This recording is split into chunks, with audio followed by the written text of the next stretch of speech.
আচ্ছা, আগের দিন কলিশনটা আমাদের শুরু হয়েছিল ওয়ার্ক এনার্জি পাওয়ারের থিওরি করতে করতে ফার্স্ট দুটো পার্ট পড়া হয়ে গেছে। সেখানে ওয়ার্ক এনার্জি পাওয়ারের বেসিক যে থিওরিটা, স্প্রিং কনস্ট্যান্ট, ফোর্স কনস্ট্যান্ট যেটাকে আমরা বলছিলাম, আর কলিশনের শুরুটা হয়েছে। তো ইলাস্টিক কলিশন আমরা আগের দিন পড়েছিলাম। আজকে আসবো ইনইলাস্টিক কলিশন, যাকে বলছে অস্থিতিস্থাপক সংঘর্ষ। তো আগের দিন আমি বলেছি যে ইনইলাস্টিক কলিশন এমন একটা টাইপের কলিশন যেখানে কাইনেটিক এনার্জি কনজার্ভ হয় না, এনার্জি ডিসিপেশন হয়, এনার্জি লস হয়। তো ইনইলাস্টিক কলিশন বা অস্থিতিস্থাপক সংঘর্ষ তাকে আবার দুভাগে ভাগ করা যায়। একটা হচ্ছে পার্টলি ইনইলাস্টিক, যাকে আমরা বলবো আংশিক অস্থিতিস্থাপক। একটা বলবো পারফেক্টলি ইনইলাস্টিক, যাকে আমরা বলবো পূর্ণ অস্থিতিস্থাপক। কাকে বলবো পার্টলি, কাকে বলবো পারফেক্টলি? দেখো, যদি ই বা কোএফিসিয়েন্ট অফ রেস্টিটিউশন ই, যেটা আগের দিন আমরা দেখেছিলাম কি, যে রিলেটিভ ভেলোসিটি আফটার কলিশন, সংঘর্ষের পরে আপেক্ষিক বেগ, আর রিলেটিভ ভেলোসিটি বিফোর কলিশন, সংঘর্ষের আগে আপেক্ষিক বেগ, এদের অনুপাতটাকে আমরা বলেছিলাম কোএফিসিয়েন্ট অফ রেস্টিটিউশন। মানে একটা অবজেক্ট যার মাস হচ্ছে m1, সে u1 স্পিডে যাচ্ছে, আর একজন যার মাস হচ্ছে m2, সে u2 স্পিডে যাচ্ছে। u1 গ্রেটার দেন u2, তাহলে রিলেটিভ ভেলোসিটি বিফোর কলিশন সেটা হচ্ছে u1 মাইনাস u2। তাহলে এদের মধ্যে কলিশন হলো এই পয়েন্টে, পয়েন্ট অফ কলিশন। তারপরে যে m1 যার মাস, তার স্পিড হয়ে গেল বা ভেলোসিটি এই ডিরেকশনে হয়ে গেল v1, আর m2 তার হয়ে গেল v2। যদি এই রকম সিচুয়েশন হয় তাহলে relative velocity after collision, that is v2 minus v1 by relative velocity before collision, that is u1 minus u2, এই রেশিওটাকে বলছে কোএফিসিয়েন্ট অফ রেস্টিটিউশন। কি করে এটা হলো আমি আগের ভিডিওতে বুঝিয়েছি, তাহলে আগের ভিডিওটা করলে এই পার্টটা ক্লিয়ার হবে যে v2 minus v1 by u1 minus u2 কি করে আসছে। তো আমরা যখন ইলাস্টিক কলিশন করেছিলাম তখন দেখেছিলাম E is equal to 1, তাহলে E এর ভ্যালু 1 কার ক্ষেত্রে? কলিশনটা যদি ইলাস্টিক কলিশন হয়, স্থিতিস্থাপক সংঘর্ষ। যদি পার্টলি ইনইলাস্টিক হয়, আংশিক অস্থিতিস্থাপক, তাহলে ই এর ভ্যালু 0 আর 1 এর মাঝে কিছু একটা হবে, 0 থেকে বেশি, 1 এর থেকে কম। আর যদি পারফেক্টলি ইনইলাস্টিক হয় তাহলে ই ইজ ইকুয়াল টু 0 হবে। তাহলে পারফেক্টলি ইনইলাস্টিক, এটা ইম্পর্টেন্ট দেখো, যে পারফেক্টলি ইনইলাস্টিকের ক্ষেত্রে, পারফেক্টলি ইনইলাস্টিক কলিশনের ক্ষেত্রে ই এর ভ্যালু কত হয়ে যাচ্ছে? 0 হয়ে যাচ্ছে। ই 0 মানে কি? তোমাকে আমি যদি বলি কোএফিসিয়েন্ট অফ রেস্টিটিউশন ই এর ভ্যালু 0, তার মানে এই পার্টটা দিস ইজ ইকুয়াল টু 0। তাহলে এটা 0 কখন? যখন v2 minus v1 is equal to 0। তাহলে v2 minus v1 মানে রিলেটিভ ভেলোসিটি আফটার কলিশন 0 হয়ে গেছে। সেটা কিভাবে possible? Relative velocity after collision 0 হওয়াটা কিভাবে পসিবল দেখো। ধরো m1 আর m2, u1 আর u2 স্পিডে যাচ্ছিল রেসপেক্টিভলি, ওরা কোলাইড করলো। যদি কোলাইড করে দুটো মাস একে অন্যের সঙ্গে আটকে যায়, মানে স্টিক করে যায়, ধরো m1 m2 একসঙ্গে স্টিক করে গেছে এবং টোটাল মাসটা হয়ে গেছে m1 প্লাস m2, এবং দুজনে একই সঙ্গে মুভ করছে। তাহলে দুজনে যদি একই সঙ্গে মুভ করে তাহলে এর রেসপেক্টে রিলেটিভ ভেলোসিটি কত? 0। ধরো আমি একটা গাড়িতে যাচ্ছি 2 মিটার পার সেকেন্ড, তুমিও সেই গাড়িতেই বসে আছো, তোমার স্পিডও তাহলে সেই গাড়ির স্পিডের সঙ্গে সমান 2 মিটার পার সেকেন্ড। একটা বাসে বসে আছি আমরা দুজনই, তাহলে বাসে বসে বসে আমি যদি তোমাকে দেখি রেস্টে দেখবো, তুমি যদি আমাকে দেখো রেস্টে দেখবে। মানে এর রেসপেক্টে রিলেটিভ ভেলোসিটি, মানে রিলেটিভ ভেলোসিটি আফটার কলিশন কি হয়ে যাচ্ছে? 0 হয়ে যাচ্ছে। এবং এই পার্টটা 0 হয়ে গেলে ই এর ভ্যালু কি হয়ে যাচ্ছে? না, 0 হয়ে যাচ্ছে। তাহলে আমরা বলতে পারি কি, যে পারফেক্টলি ইনইলাস্টিক কলিশন যখন হবে তখন পার্টিকেলগুলো কলিশনের পর কি হবে? স্টিক করে যাবে। তাহলে এই ধরনের কলিশনের ক্ষেত্রে বলা যেতে পারে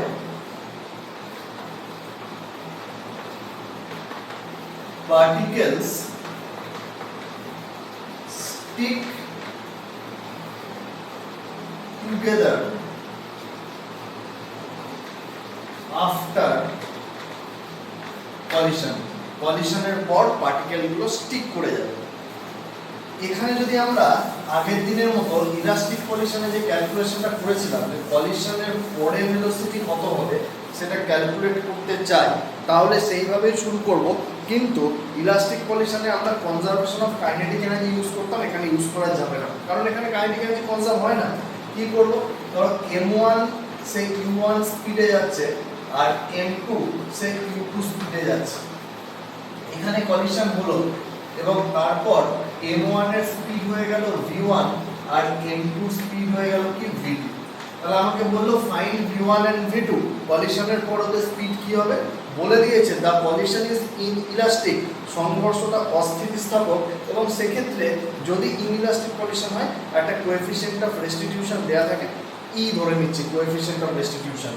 তাহলে ই যদি হয় কোএফিসিয়েন্ট অফ রেস্টিটিউশন, তাহলে আমি মোমেন্টাম কনজার্ভ করতে পারি, মোমেন্টাম কনজার্ভ হবে। তাহলে মোমেন্টাম কনজার্ভ করলে momentum before collision, that is m1 u1 plus m2 u2, this is momentum before collision is equal to momentum after collision, মানে m1 v1 plus m2 v2, এই একটা equation পাবো। তাহলে এখান থেকে মোমেন্টাম কনজার্ভ করে একটা ইকুয়েশন পেলাম। সেকেন্ড ইকুয়েশন কি পাবো, সলভ করে দুটো আননোন আছে, এদের ভ্যালু বার করতে গেলে আমার তো দুটো ইকুয়েশন মিনিমাম দরকার। তাহলে দুটো ইকুয়েশন, সেকেন্ড ইকুয়েশনটা আমি করছি কি, যে কোএফিসিয়েন্ট অফ রেস্টিটিউশন হচ্ছে ই, তাহলে e is equal to v2 minus v1 by u1 minus u2। Therefore v2 minus v1 is equal to e u1 minus e u2, or v2 is equal to v1 plus e u1 minus u2। তাহলে এটা ছিল equation 1, এটা আমি পেয়ে গেলাম equation 2। যেহেতু আমাকে বলে দিয়েছে ইনইলাস্টিক কলিশন এবং কোএফিসিয়েন্ট অফ রেস্টিটিউশনের ভ্যালু হচ্ছে কি ই। বেশ, তাহলে এবার যে কোনো একটা ইকুয়েশনে, এই এক নাম্বার ইকুয়েশনে আমি v2 এর ভ্যালুটা যদি বসিয়ে দিই, তাহলে শুধুমাত্র v1 রয়ে যাবে। তাহলে m1 u1 plus m2 u2 is equal to m1 v1 plus m2 v2, v2 এর জায়গায় এই ভ্যালুটা পুট করে দাও, m2 v1 plus m2 e u1 minus u2। তাহলে দেখো এখানে আননোন হিসেবে শুধুমাত্র v1 রয়েছে। তাহলে এখান থেকে আমি v1 গুলোকে যদি এক সাইডে নিয়ে যাই, তাহলে v1 m1 plus m2 is equal to, আচ্ছা, m1 u1 minus m2 e u1 plus m2 u2 plus m2 e u2। দেখো এই মাইনাসটা এই সাইডে গেলে প্লাস হয়ে যাবে। তাহলে v1 is equal to আমি পাচ্ছি এখান থেকে u1 কমন নিয়ে নিচ্ছি, m1 minus e m2 by m1 plus m2 plus m2 u2 1 plus e by m1 plus m2। তাহলে this is v1, velocity of the first body after collision। তুমি যদি বলো v2 কি হবে, v2 আর আমি derive করব না। Similarly v2 is equal to আমি লিখে দিতে পারি, শুধু 1 এর জায়গায় আমরা 2 করে দেবো আর 2 এর জায়গায় 1 করে দেবো। এখানে 1 2 ইন্টারচেঞ্জ করলেই v1 এর জায়গায় v2 চলে আসবে। যদি আমি এক্সপ্রেশনটা একবার লিখি, তাহলে পরীক্ষায় যদি ডিরাইভ করতে হয় এত দূরই করবো। সিমিলারলি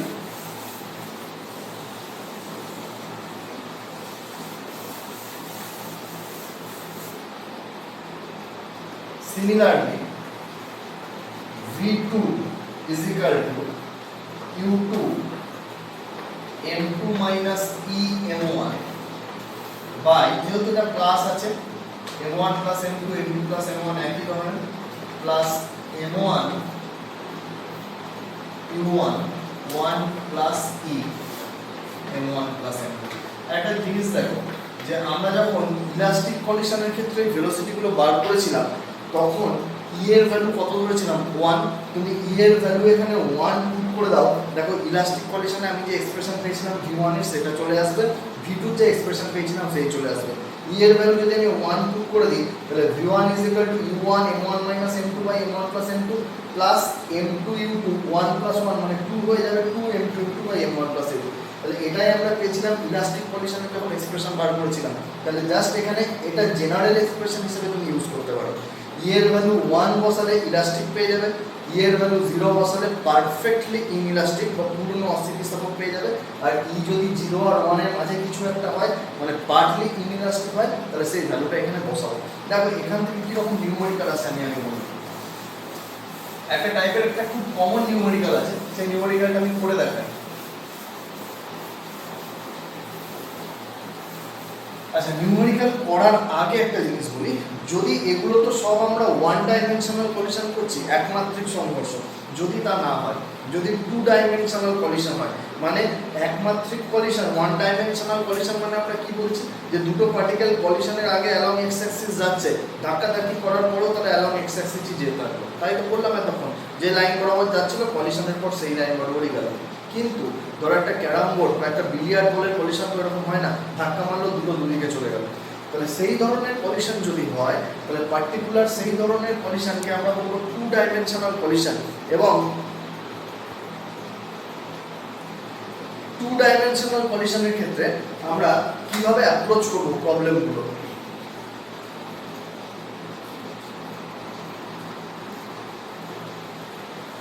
দেখো টু ডাইমেনশনাল প্রবলেমের ক্ষেত্রে কি করতে অ্যাপ্রোচ করব, দেখো ধরো একটা সিচুয়েশন ভাবি, ধরো এই একটা অবজেক্ট যে u1 স্পিডে যাচ্ছে এবং এইখানে ধরো আরেকটা অবজেক্ট আছে যে u2 স্পিডে যাচ্ছে।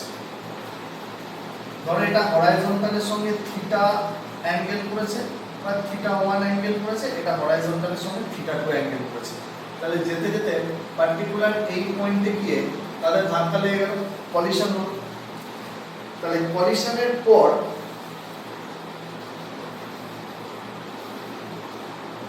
ধরে নিচ্ছি এ হচ্ছে m1, এর মাস হচ্ছে m2।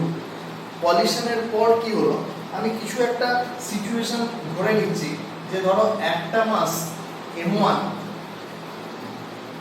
সে এই পয়েন্টে কলিশন হওয়ার পরে আমরা ছবিটা আঁকছি। ধরো m1 v1 স্পিডে φ1 অ্যাঙ্গেলে মুভ করতে শুরু করে দিল, আর এইখান থেকে m2 v2 স্পিডে φ2 অ্যাঙ্গেলে মুভ করতে শুরু করে দিল। আমি এই দুটো আলাদা আলাদা পজিশন দেখিয়েছি, কিন্তু ভেলোসিটি গুলো এখান থেকে জেনারেট করছে। আমি ভেক্টরটাকে শিফট করে এই ছবিটা এখানে এঁকেছি সাপোজ। তাহলে এই ক্ষেত্রে আমরা কিভাবে প্রবলেমগুলো সলভ করব? প্রবলেম সলভ করার একটাই উপায়, তোমাকে কনজারভেশন ইকুয়েশনগুলো লিখতে হবে। যদি ইলাস্টিক কলিশনই আমরা ধরে নিই তাহলে মোমেন্টাম কনজারভেশন হবে, ইনইলাস্টিক হলেও মোমেন্টাম কনজারভেশন হবে। তো মোমেন্টাম কনজারভেশন আমরা করব কি করে? দেখো এই পার্টিকেলটার এক্স অ্যাক্সিসের দিকে ভেলোসিটি কি ছিল u1 cos θ1, আর এর এক্স অ্যাক্সিসের দিকে ভেলোসিটি কি ছিল u2 cos θ2।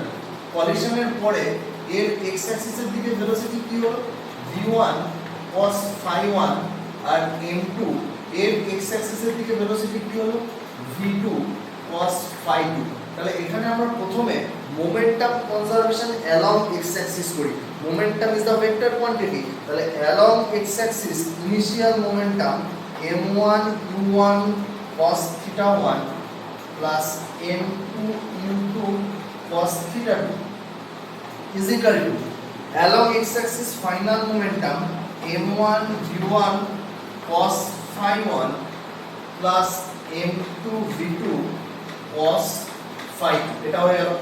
আচ্ছা, এটা হলো along x-axis momentum conservation। এবার along y-axis আমরা ভেক্টর করেছি, ভেলোসিটির x কম্পোনেন্ট এটা হলে এই দিকে কি ছিল u1 sin θ1, ধাক্কা লাগার আগে এর এই দিকে কি ছিল u2 sin θ2।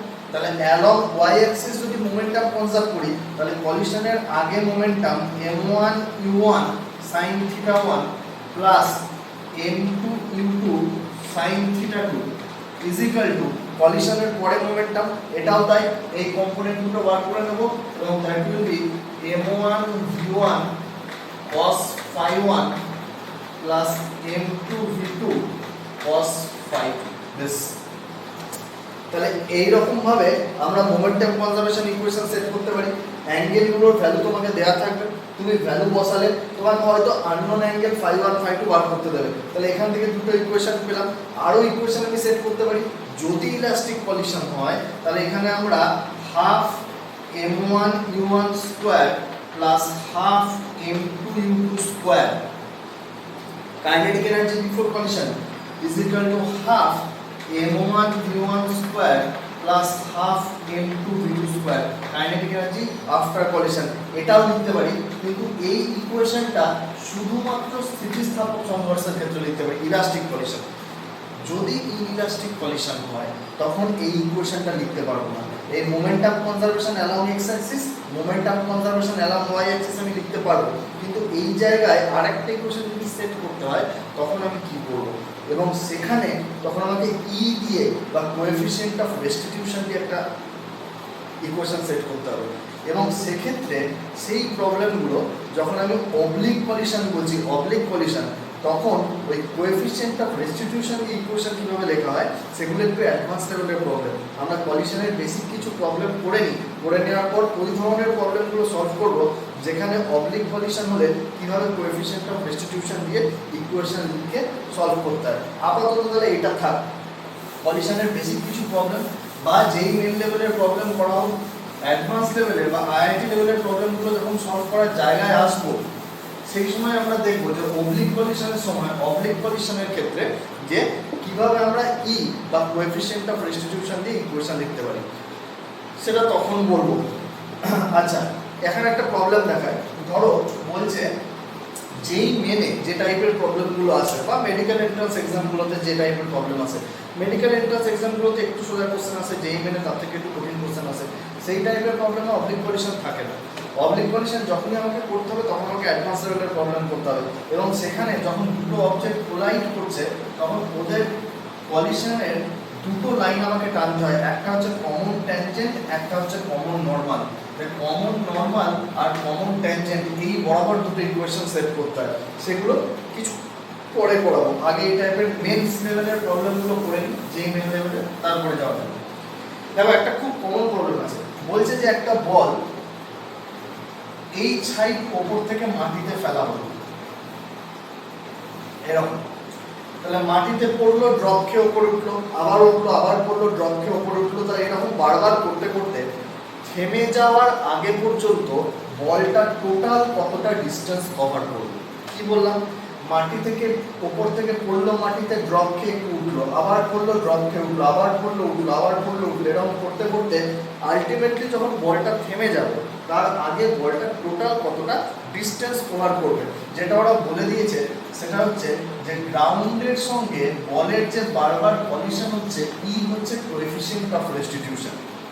একটা জিনিস ভাবো, ধরো বলটা ফার্স্ট টাইম যখন গ্রাউন্ডে বাউন্স করছে তখন ওর স্পিড ধরো ইউ, ইউ এর ভ্যালু কত আমরা বার করতে পারবো জেনারেল ইকুয়েশন থেকে ওয়ান ডাইমেনশনাল মোশনে, যেখানে ইনিশিয়াল ভেলোসিটি কত 0। তাহলে এই সাইডে যদি আমি লিখি যে u square is equal to 0 square plus 2gh, চেনা ইকুয়েশন আমাদের v square is equal to u square plus 2h এর মতো। এখানে অ্যাক্সিলারেশন ডিউ টু গ্র্যাভিটি, অ্যাক্সিলারেশনের ভ্যালু h হচ্ছে ডিসপ্লেসমেন্ট। তাহলে যে ভেলোসিটি নিয়ে বলটা গ্রাউন্ডে হিট করছে সেটা হচ্ছে 2gh। এখন আমার প্রশ্ন হলো মাটি থেকে ওঠার সময় ভেলোসিটি কত হবে? দেখো গ্রাউন্ড থেকে যখন উপরে উঠবে আমরা এই কোএফিসিয়েন্ট অফ রেস্টিটিউশনের ফর্মুলাটা অ্যাপ্লাই করি, E ইজ ইকুয়াল টু, ধরো বলটা ইউ ভেলোসিটিতে পড়লো, গ্রাউন্ড তার ভেলোসিটি তো সবসময় 0। তাহলে ধরো এটা গ্রাউন্ড, সাপোজ নিজেকে গ্রাউন্ড হিসাবে ভাবো, তাহলে যখন ইউ ভেলোসিটিতে একটা বল তোমার দিকে পড়ছে তখন রিলেটিভ ভেলোসিটি অফ অ্যাপ্রোচ, তুমি তো রেস্টে আছো, তাহলে বলটার ভেলোসিটি তোমার কাছে কি মনে হবে? ইউ মনে হবে। তাহলে রিলেটিভ ভেলোসিটি অফ অ্যাপ্রোচ কত? ইউ, বা রিলেটিভ ভেলোসিটি বিফোর কলিশন।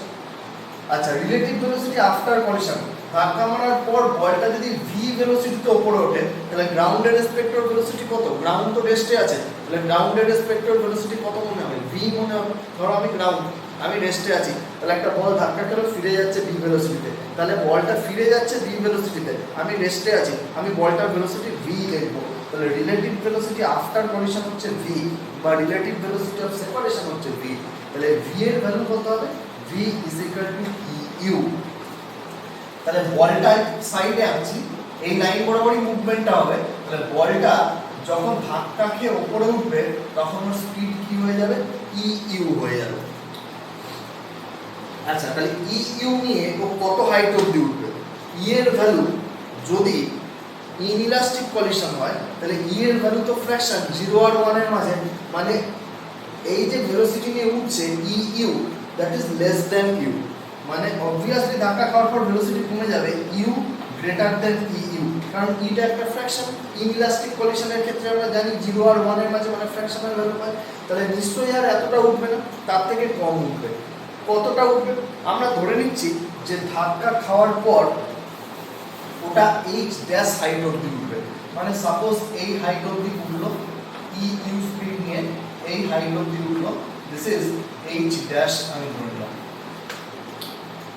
তাহলে কিভাবে বার করব? এই পয়েন্টে গিয়ে ফাইনাল ভেলোসিটি কত হয়েছে? 0। তাহলে 0 square is equal to initial velocity তার square minus 2g h dash. তাহলে h dash is equal to হচ্ছে e square u square by 2g। আচ্ছা, u স্কয়ার বাই 2g সমান কি ছিল? h। দেখো এখান থেকে যে হাইট থেকে বলটা পড়েছে, তাহলে u স্কয়ার বাই 2g জায়গায় আমি h বসিয়ে দিতে পারি, তাহলে e স্কয়ার h এটাকে লিখতে পারি। তাহলে বলটা h ড্যাশ উঠলো, নিচে নেমে আসবে, eu থেকে ভেলোসিটি কমে কমে 0 হয়েছে, যখন নিচের দিকে পড়ছে ভেলোসিটি 0 থেকে বেড়ে বেড়ে আবার কি হবে? eu হবে। তাহলে বলটা যখন গ্রাউন্ডে হিট করছে তখন ওর ভেলোসিটি কি হবে? eu।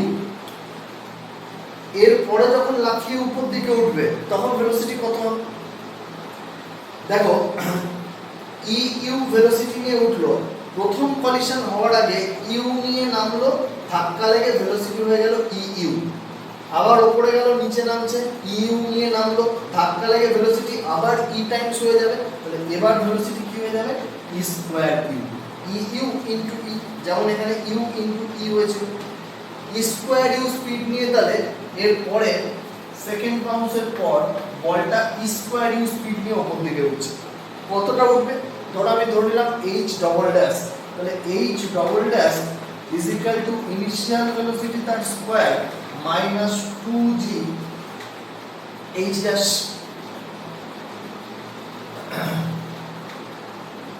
v square is equal to 2g h double dash, h double dash উঠবে আমি ধরে নিলাম, তাহলে h final velocity square, top পয়েন্টে গিয়ে ভেলোসিটি 0 হবে this, তাহলে h double dash is equal to e to the power 4 u square by 2g। u square by 2g মানে কত আছে? h। তাহলে এটাকে আমি লিখতে পারি e to the power 4 into h এরকম। তাহলে আবার বুঝতেই পারছো এবার যে h নামলো, ধাক্কা খেয়ে e স্কয়ার h উঠলো, আবার ধাক্কা খেয়ে e to the power 4 h উঠলো, তাহলে পরের বার ধাক্কা খেয়ে e to the power 6 h উঠবে, তারপরের বার ধাক্কা খেয়ে e to the power 8 h উঠবে, এরকম চলতে থাকবে।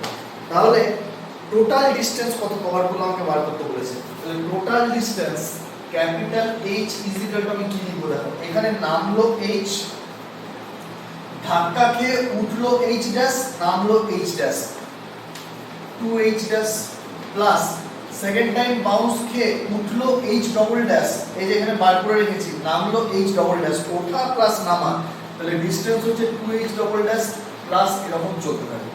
এবার এই ভ্যালুগুলো আমি বার করে নিয়েছি, তাহলে এই ভ্যালুগুলো আমি এখানে যদি পুট করে দিই তাহলে আসছে h plus 2 e square h plus 2 e to the power 4h plus dot dot dot dot চলতে থাকবে ইনফিনিটি অবধি। তাহলে এখান থেকে h plus 2 e square h আমি কমন নিয়ে নিলাম, 1 plus e square plus e to the power 4 this. আচ্ছা, এইটা একটা সিরিজ, ইনফাইনাইট সিরিজ তোমরা করবে অঙ্কে, এর একটা ফর্মুলা আছে, এর ফার্স্ট টার্ম কত? 1 আর কমন রেশিও কত? e square. দেখো e স্কয়ার দিয়ে মাল্টিপ্লাই করছি, পরের টার্মগুলো পেয়ে যাচ্ছি। তাহলে এইটা সলভ করে এর ফর্মুলাটা হয় 1/1 মাইনাস e স্কয়ার। অঙ্কে এই ফর্মুলাটা আছে, তাহলে এটা আমরা ইউজ করব। তাহলে এখান থেকে আমি কি পাচ্ছি? ওয়ান মাইনাস স্কোয়ার, এইচ কমন নিয়ে নিলাম, ওয়ান মাইনাস স্কোয়ার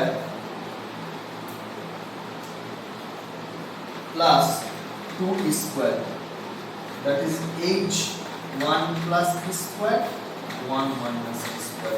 এটা হচ্ছে অ্যান্সার। তাহলে ওঠানামা করে করে টোটাল এই ডিস্টেন্স কভার করব। দেখো অঙ্কটার অ্যাপ্রোচটা কিভাবে করলাম, দেখো সেম টাইপের অঙ্ক তোমাকে আবার আরেকটা করাচ্ছি আমি, যাতে ব্যাপারটা আরো ক্লিয়ার হয়। বললো যে একটা বল, দেখে নাও, এটা বুঝে নাও আগে।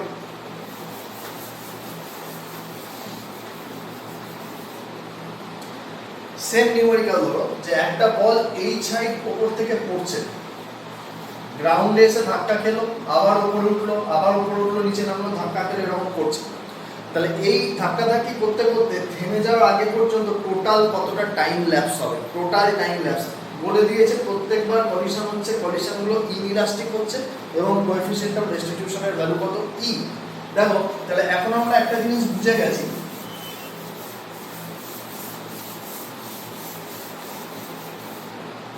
যে প্রথমবার যদি ধাক্কা খাচ্ছে গ্রাউন্ডে ফার্স্ট টাইম কলিশনের সময়, ওর ভেলোসিটি যদি ইউ হয়, তাহলে ধাক্কা খেয়ে কি ভেলোসিটি নিয়ে উঠবে, ই ইউ। আবার তারপরের বার যখন ধাক্কা খাচ্ছে ইউ ভেলোসিটি নিয়ে পড়লো, কি ভেলোসিটি নিয়ে উঠবে, ই স্কোয়ার ইউ। তারপরের বার ই টু দি পাওয়ার 4 ইউ, এরকম হতে থাকবে। তাহলে এখান থেকে এখানে নামতে সময় কত লেগেছে আমি বার করতে পারবো। ধরো initial velocity 0, final velocity U, তাহলে u is equal to 0 plus gt, মানে p is equal to u by g, এই লাইনটা লেগেছে। তারপরের বার eu স্পিড নিয়ে উঠছে, ধরো উপরে উঠলো, এই পয়েন্টে গিয়ে স্পিড ওর কত হয়ে যাবে, টপ পয়েন্টে গিয়ে eu নিয়ে উঠছে, স্পিড কমতে কমতে টপ পয়েন্টে গিয়ে কি হয়ে যাবে, 0 হয়ে যাবে। তাহলে ধরে নিলাম এখান থেকে এখানে যেতে t ড্যাশ সময় লেগেছে, তাহলে আমি লিখতে পারি 0 is equal to initial velocity eu minus gt dash. তাহলে কত টাইম ধরে উঠেছে, e u by g, u by g মানে টি, দ্যাট ইজ ইটি। তারপরের বার ধরো ই স্কয়ার ইউ নিয়ে উঠছে, এই এত দূর উঠে ওর ভেলোসিটি ধরলাম আমি হয়ে গেলাম 0। তাহলে এইখান থেকে এখানে যেতে যদি টি ডবলটা সময় লাগে, তাহলে final velocity is equal to initial velocity, এইটা v is equal to u minus at use করছি আমরা, final velocity initial velocity minus retardation, এখানে g acceleration to gravity t double dash. তাহলে t double dash is equal to e square u by g, দ্যাট ইজ e square u by g মানে হচ্ছে t। তাহলে দেখো প্রথমবার নামতে সময় লাগলো t, তারপরে উঠতে সময় লাগছে t ড্যাশ। তাহলে এই যে উঠলো t ড্যাশ সময় ধরে, আবার তো t ড্যাশ সময় ধরে নামবে, তাহলে ওঠা প্লাস নামা মিলে কত হচ্ছে 2t ড্যাশ। তারপরে উঠতে সময় লাগলো t ডবল ড্যাশ, তাহলে উঠলো t ডবল ড্যাশ, নামবে t ডবল ড্যাশ, ওঠা প্লাস নামা মিলে কত সময় লাগবে 2t ডবল ড্যাশ। তাহলে টোটাল টাইম আমি লিখতে পারি t plus 2t dash plus 2t double dash dash. ভ্যালুগুলো আমি বুঝে দিতে পারি, t ড্যাশ তার ভ্যালু হচ্ছে তোমার et 2 থাকবে, t ডবল ড্যাশ এই, তাহলে এখান থেকে t কমন নিয়ে নাও বা t যোগ করে দিচ্ছি, 2et যদি কমন নিয়ে নিয়ে আসি তাহলে পাচ্ছি 1 প্লাস e চলতে থাকবে, 1 এখান থেকে plus e plus e square এরকম চলতে থাকবে। তাহলে এটা দেখো আবার একটা ইনফাইনাইট সিরিজ আমি পেয়ে যাচ্ছি, যার ফার্স্ট টার্ম কি 1, কমন রেশিও কত e, e দিয়ে মাল্টিপ্লাই করো এটা চলে আসবে, এটাকে e দিয়ে মাল্টিপ্লাই করো এটা চলে আসবে এরকম। তাহলে ফর্মুলা কি first term divided by 1 minus common রেশিওটা যেটা আগের বার করলাম। তাহলে এখানে হবে p plus 2et 1 by 1 minus e। তাহলে যদি আমি ক্যালকুলেশন করি, এই ফর্মুলাটা মনে রাখুন, এটা অঙ্কে তোমাদের হবে, বারবার ইউজ করতে হবে, আপাতত আমাদের কাজে লাগছে। তাহলে এটা হচ্ছে total time is equal two 1 minus e, এখান থেকে t কমন নিয়ে নিলাম আমি, 1 minus e plus t 1 plus e 1 minus e। তাহলে t এর ভ্যালুটা যদি তুমি বসিয়ে দাও u বাই g, যদি কোশ্চেনে বলা থাকে ধাক্কা মারার সময় ভেলোসিটি u, তাহলে 1 প্লাস e 1 মাইনাস e। দেখো তাহলে এইভাবে মেইন যে কনসেপ্টটা সেটা অ্যাডপ্ট করো, যে কি, যে ধাক্কা মারার পর যদি ইনইলাস্টিক কলিশন হয়, কলিশন করার পর প্রত্যেকবার ভেলোসিটি কি হয়ে যাবে, কলিশন করার পর ভেলোসিটি যা ছিল তার e টাইমস হয়ে যাবে। এই ধরনের নিউমেরিক্যাল গুলো আছে। মেইনলি ইনইলাস্টিক কলিশন থেকে থিওরিটিক্যাল কোশ্চেন বলতে এটাই আছে। এরপর এখান থেকে নানা রকম নিউমেরিক্যাল আছে। ইনইলাস্টিক কলিশন কাকে বলে, পার্টলি ইনইলাস্টিক কলিশন কাকে বলে, পারফেক্টলি ইনইলাস্টিক কলিশন কাকে বলে, আর মেইনলি এই দুটো অঙ্ক আছে, খুব কমন অঙ্ক এগুলো। এটা ছাড়াও অন্যান্য অঙ্ক হতে পারে। ধরো তোমাকে এই ধরনের কোশ্চেন দেওয়া হলো যে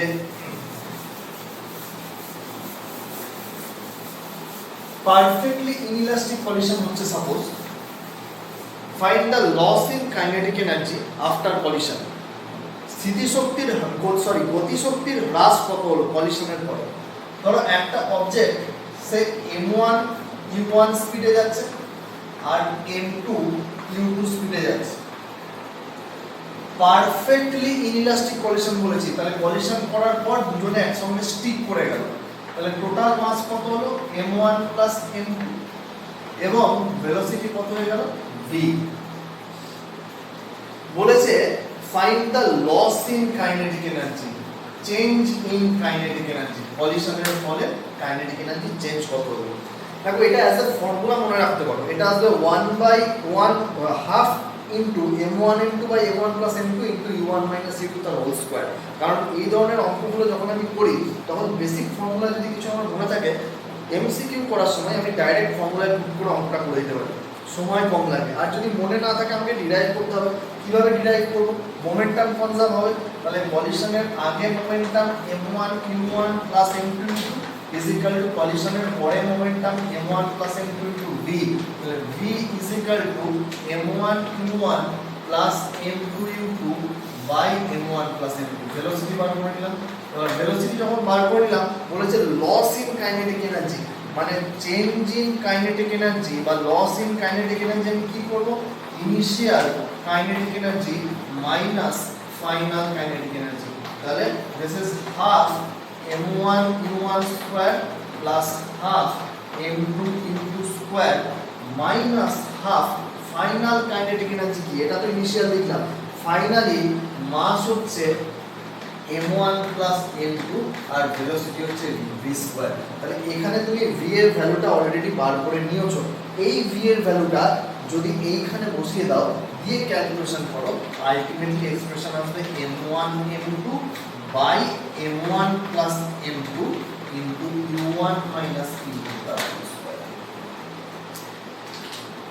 e এর ভ্যালু যদি 0 হয়, তুমি e এর ভ্যালু 1 যদি হয় তখন সেটাও বার করতে পারো। আমরা v1 v2 বার করেছি, দেখবে e দিয়ে একটা এক্সপ্রেশন আসবে, নিজেরা বার করার চেষ্টা করো। ওই এক্সপ্রেশনে যেই তুমি e এর জায়গায় 0 বসিয়ে দেবে, এই এক্সপ্রেশনটা চলে আসবে এবং সেটা তুমি জেনারেল এক্সপ্রেশন হিসেবে ট্রিট করতে পারো।